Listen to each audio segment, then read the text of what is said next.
नमस्कार, मैं विनोद कुमार शुक्ला। अड्डा पर आपका स्वागत है। मौलाना अरशद मदनी जो जमीयत उलेमा हिंद के अध्यक्ष हैं, उन्होंने एक बयान दिया है कि ये जो जम्मू कश्मीर से बहने वाली जो नदियां हैं, सतलज, ब्यास, रावी, चिनाब, इनका पानी कोई कैसे रोक सकता है। ये नदियां हजारों साल से बह रही हैं और ये तब बोला जब भारत ने सिंधु समझौते को एबेस पे डाल दिया है, मतलब उस पर रोक लगा रखी है। और आज जो एक खबरें चल रही हैं कि उन्होंने चिनाब का उन्होंने एक ब्यास का उन्होंने एक नदी का पानी रोक रखा है, जिसके कारण जो है वो नदी सूखी सी नज़र आ रही है। वो साफ तौर पर नज़र आ रहा है।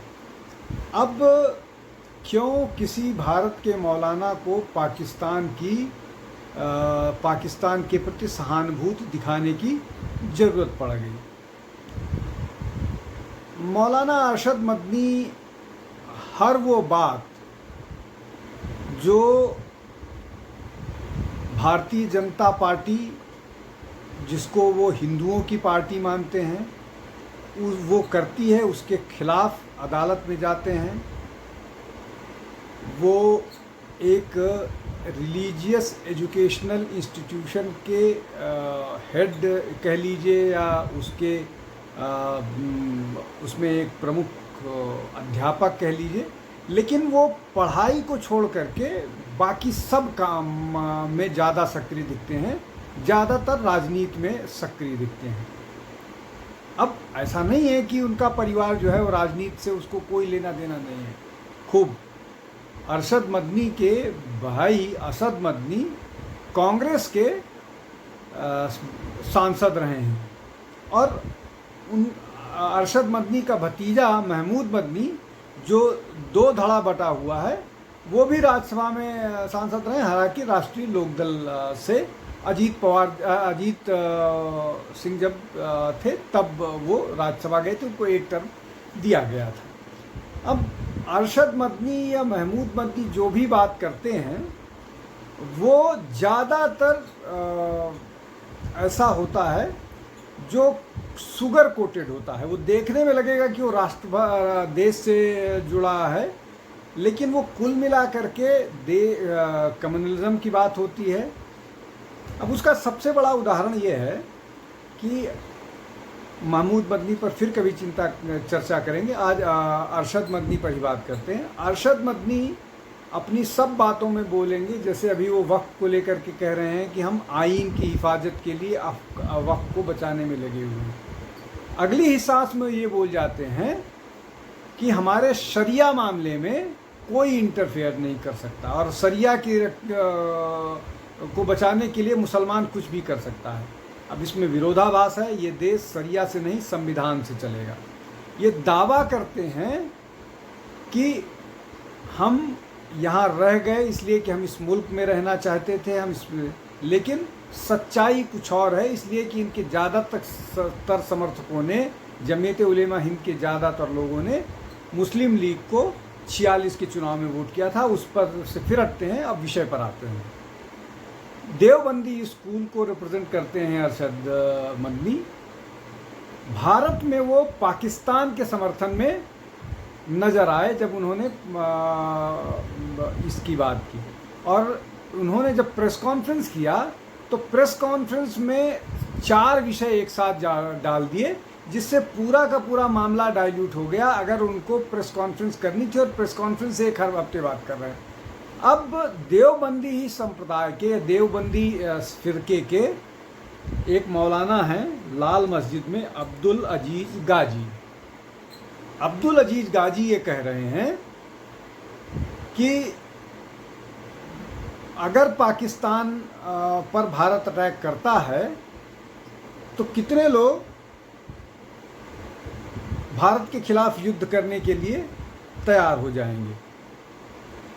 ये एक बड़ा मसला है कि पाकिस्तान में बैठे एक मौलाना कह रहे हैं कि यहाँ के लोग भारत के खिलाफ युद्ध करने के लिए नहीं तैयार होंगे, और हम भारत का समर्थन और हम पाकिस्तान का समर्थन इस मामले में नहीं करेंगे। ऐसे ही एक बलूचिस्तान में ऐसे ही एक और मौलाना जो हैं वो तो कुरान की कसम खा रहे हैं।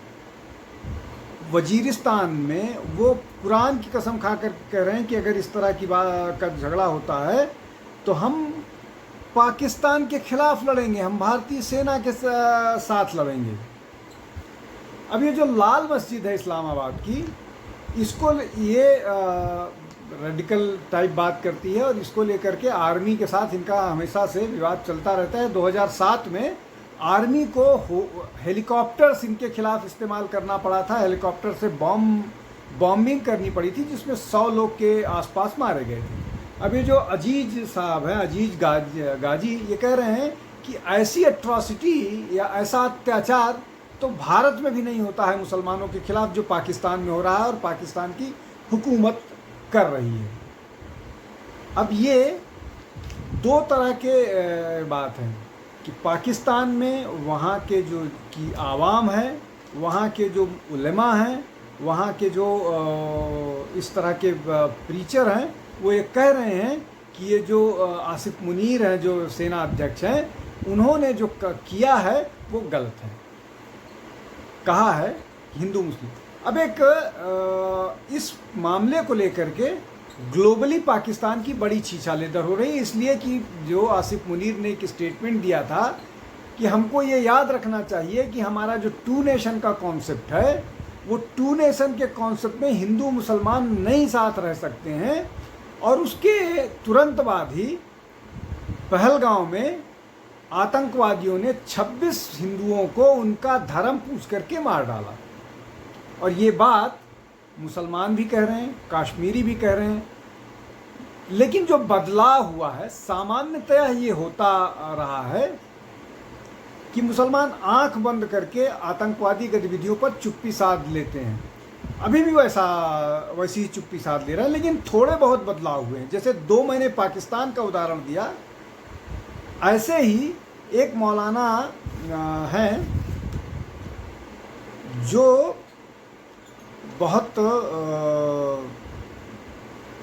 मौलाना रसीदी, ये बहुत रेडिकल बात किया करते थे, लेकिन चुनाव के बाद से जब से उन्होंने ये बोला कि हम भारतीय जनता पार्टी को मैंने वोट किया है दिल्ली चुनाव के बाद से, अब वो अरशद मदनी की आलोचना कर रहे हैं, जबकि वो जमीयत के खिलाफ नहीं बोलते थे और टीवी पर अगर जमीयत के खिलाफ कोई बोल देता था तो उसको उससे लड़ने के लिए तैयार हो जाते थे।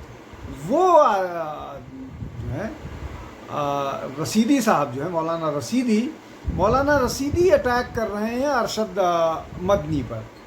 और जैसा मैंने बोला कि अरशद मदनी का जो संगठन है जमीयत उलेमा हिंद, वो हर तरह के मुकदमे, अगर कांवड़ यात्रा के दौरान सरकार ये इंस्ट्रक्शन देती है कि जो श्रद्धालु हैं वो किसी के यहाँ खाना खाएं तो अशुद्ध खाना ना मिले, तो दुकानदार को डिस्प्ले अपने नाम का करना चाहिए, तो अदालत चले जाते हैं। कन्विक्टेड आतंकवादियों को बचाने के खिलाफ अदालत चले जाते हैं और कहेंगे कि हम आइन के साथ हैं, हम हिंदू मुस्लिम भाईचारे की बात करते हैं। लेकिन अब पहली बार ऐसा हुआ है कि अरशद मदनी के खिलाफ देश के सब पॉलिटिकल पार्टी, रिलीजियस बॉडीज़ और हिंदू संगठन तो उनकी सच्चाई से अच्छी तरह से वाकिफ़ है, इसलिए मैं उनकी बात नहीं कर रहा हूँ, लेकिन राजनीतिक दल, यहाँ तक कि कांग्रेस के भी लोगों ने उनके खिलाफ बोला। हालांकि वो कांग्रेस के ही पिट्ठू हैं, वो कांग्रेस की ही बात करते हैं और कांग्रेस से ही उनको सह मिलती है। तो मौलाना रसीदी ने भी उनको आड़े हाथों लिया है। अब ये जो पूरा का पूरा मामला है, चाहे भारत में हो चाहे पाकिस्तान में, उसके 2 फैक्टर हो सकते हैं। एक तो ये कि ये जो सारे लोग बात कर रहे हैं कि आसिफ मुनीर ने ये गलत किया हिंदुओं के बारे में बोल करके, और ये आतंकवादी जो हिंदुओं का नाम ले लेकर के मारे। अब उसका जो सीधा असर वो दिख रहा है कि जो सब कुछ ठीक चल रहा था पाकिस्तान में, किसी तरह से उनकी भीख से कटोरे में कुछ पैसे आ जा रहे थे, उन परिस्थिति में अगर भारत ने अटैक कर दिया तो पाकिस्तान के लिए बड़ी मुश्किल होने जा रही है। बहुत सारे लोग, आर्मी के भी बहुत सारे लोग पर हमला होगा, और ये बात भारत के मौलाना भी समझ रहे हैं। भारत के मौलाना ये बहुत अच्छे तरह से समझ रहे हैं कि अगर होगा तो वहाँ बहुत सारे लोग मारे जाएंगे, और जिस तरह से लोग भगाए गए हैं, वीज़ा जो कैंसिलेशन हुआ है, उसका प्रभाव भारत के बहुत सारे मुसलमानों पर पड़ा है। तो उनको मालूम है कि जो बहुत दिनों से वो इस पीस टाइम में परिस्थितियों का उपयोग करके भारत के संसाधनों का उपयोग कर रहे थे, उपभोग कर रहे थे, वो सब पर रोक लगेगी। अब इसमें एक और महत्वपूर्ण बात है जिसको सबको समझ लेना चाहिए कि जमीयत उलेमा हिंद का बांग्लादेश में अच्छा खासा प्रचार प्रसार है, और चाहे बदरुद्दीन अजमल हों जो आसाम चैप्टर के अध्यक्ष हैं, इस बार चुनाव हार गए, या अरशद मदनी हैं, ये लोग फ्रीक्वेंट विजिट करते थे बांग्लादेश का। लेकिन जब बांग्लादेश में हिंदुओं पर हमला हुआ तो इनके मुंह से एक शब्द नहीं निकला कि इस तरह की घटनाएं नहीं होनी चाहिए। हालांकि इस तरह की घटनाओं को अंजाम देने में जमात इस्लामी की बड़ी भूमिका थी, लेकिन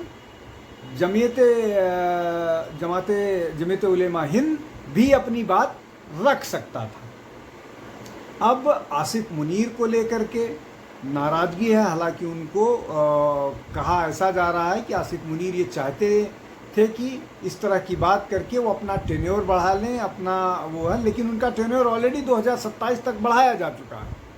वो समर्थन जुटाने की कोशिश कर रहे थे, लेकिन वो पड़ गया उल्टा। अब इस मामले में हर तरफ से विरोध हो रहा है और हर तरफ से फ्रंट खुल गया है। भारत ने डिप्लोमेटिकली, चाहे वो पूरे डिप्लोमेसी के माध्यम से बताया गया कि ये हिंदुओं को खोज के मारा गया है।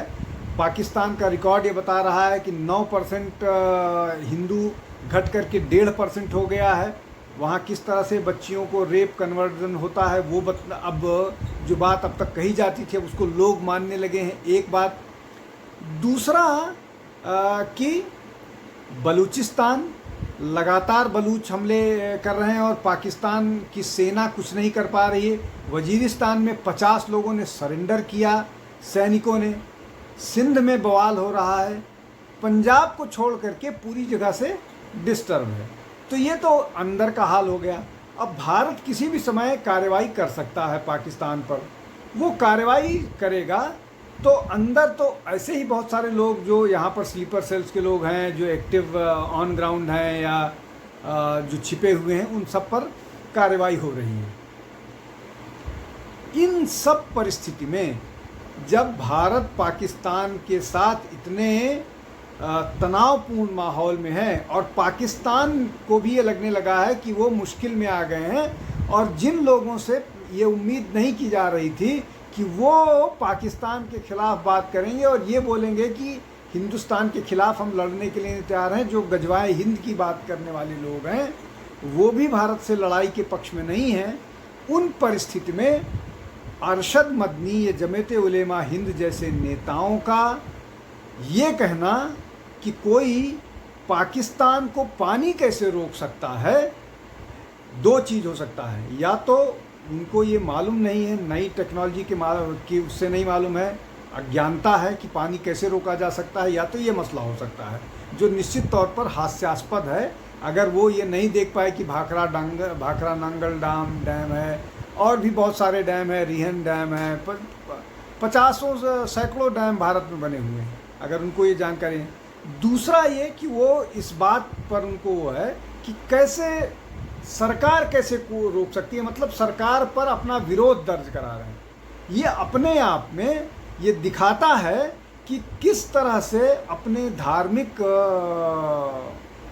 पक्षपात के लिए भारत की सरकार को, या उसको कह लीजिए कि उनके हिसाब से एक हिंदू परक सरकार के खिलाफ वो कुछ भी सुनने के लिए या किसी भी समर्थन करने के लिए जा रही है। ये अपने आप में बहुत दुखद बात है, और इस बात को लेकर के पूरे देश में, यहाँ तक कि बॉम्बे में तो कुछ लोग सड़क पर आकर के अरशद मदनी के खिलाफ नारे लगाए। अब ये दो तरह की बातें हैं। पाकिस्तान के लिए भी ये मुश्किल का सबब है, उनके लिए मुश्किल वाला है, आसिफ मुनीर के लिए भी है, और भारत में बैठे अरशद मदनी जैसे या जमीयत उलमा हिंद जैसे लोगों के लिए भी ये मुश्किल का, ये बहुत दुर्भाग्यपूर्ण बात है। और ये बताता है कि किस तरह से किसी भी मामले में जहां देश हित की बात हो उस पर भी इस तरह के संगठन, इस तरह के व्यक्ति प्रश्न करते हैं। आज के लिए बस इतना ही। आप हमारे साथ जुड़ते रहिए। बहुत बहुत धन्यवाद। नमस्कार।